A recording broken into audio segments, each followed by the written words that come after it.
ಪಟ್ಟಣದ ಇಂದಿರಾ ಕ್ಯಾಂಟೀನ್ಗೆ ಪಟ್ಟಣ ಪಂಚಾಯಿತಿ ಮುಖ್ಯಾಧಿಕಾರಿಗಳ ನೇತೃತ್ವದಲ್ಲಿ ಕಿರಿಯ ಅಭಿಯಂತರರು ಹಾಗೂ ಆರೋಗ್ಯ ನಿರೀಕ್ಷಕರು ಭೇಟಿ ನೀಡಿ ಆಹಾರದ ಗುಣಮಟ್ಟ ಮತ್ತು ಕ್ಯಾಂಟೀನ್ನ ಸ್ವಚ್ಛತೆ ಪರಿಶೀಲಿಸಿದರು. ಕ್ಯಾಂಟೀನ್ನಲ್ಲಿ ಆಹಾರ ತಯಾರಿಸುವ ಸ್ಥಳ, ಅಡುಗೆ ಸಾಮಗ್ರಿಗಳು, ಕುಡಿಯುವ ನೀರು, ಆಹಾರ ಸಂಗ್ರಹಣೆ ಸೇರಿದಂತೆ ವಿವಿಧ ವ್ಯವಸ್ಥೆಗಳನ್ನು ಪರಿಶೀಲಿಸಿದ ಅಧಿಕಾರಿಗಳು ಸಾರ್ವಜನಿಕರ ಆರೋಗ್ಯದ ಹಿತದೃಷ್ಟಿಯಿಂದ ಸ್ವಚ್ಛತೆ ಮತ್ತು ನೈರ್ಮಲ್ಯಕ್ಕೆ ಯಾವುದೇ ಕಾರಣಕ್ಕೂ ನಿರ್ಲಕ್ಷ್ಯ ತೋರಬಾರದು ಎಂದು ಸಿಬ್ಬಂದಿಗೆ ಕಟ್ಟುನಿಟ್ಟಿನ ಸೂಚನೆ ನೀಡಿದರು. ಸಾರ್ವಜನಿಕರಿಗೆ ಪ್ರತಿದಿನ ತಾಜಾ, ಸ್ವಚ್ಛ ಹಾಗೂ ಗುಣಮಟ್ಟದ ಆಹಾರ ದೊರೆಯುವಂತೆ ನೋಡಿಕೊಳ್ಳಬೇಕು. ಆಹಾರ ತಯಾರಿಕೆ, ವಿತರಣೆಯಲ್ಲಿ ಶುಚಿತ್ವದ ನಿಯಮಗಳನ್ನು ಕಡ್ಡಾಯವಾಗಿ ಪಾಲಿಸಬೇಕು.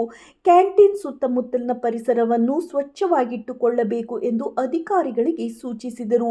ಸಾರ್ವಜನಿಕರಿಗೆ ಕೈಗೆಟುಕುವ ದರದಲ್ಲಿ ಗುಣಮಟ್ಟದ ಆಹಾರ ಒದಗಿಸುವ ಉದ್ದೇಶದಿಂದ ಇಂದಿರಾ ಕ್ಯಾಂಟೀನ್ಗಳನ್ನು ನಡೆಸಲಾಗುತ್ತಿದ್ದು, ಆಹಾರದ ಗುಣಮಟ್ಟದಲ್ಲಿ ಯಾವುದೇ ರಾಜಿ ಮಾಡಿಕೊಳ್ಳಬಾರದು ಎಂದು ಅಧಿಕಾರಿಗಳಿಗೆ, ಸಿಬ್ಬಂದಿಗೆ ಎಚ್ಚರಿಕೆ ನೀಡಿದರು. ವರದಿ ರವಿ, ವಿಜಯನಗರ ಜಿಲ್ಲೆ, ಕೊಟ್ಟೂರು ತಾಲೂಕು.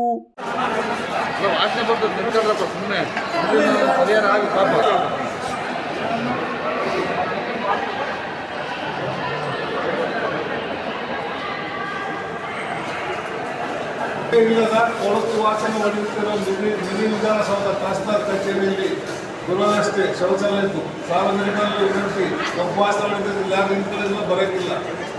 ಇದ್ರ ಬಗ್ಗೆ ಅಧಿಕಾರಿಗಳು ದಯವಿಟ್ಟು ಗಮನ ಹರಿಸಬೇಕಂತ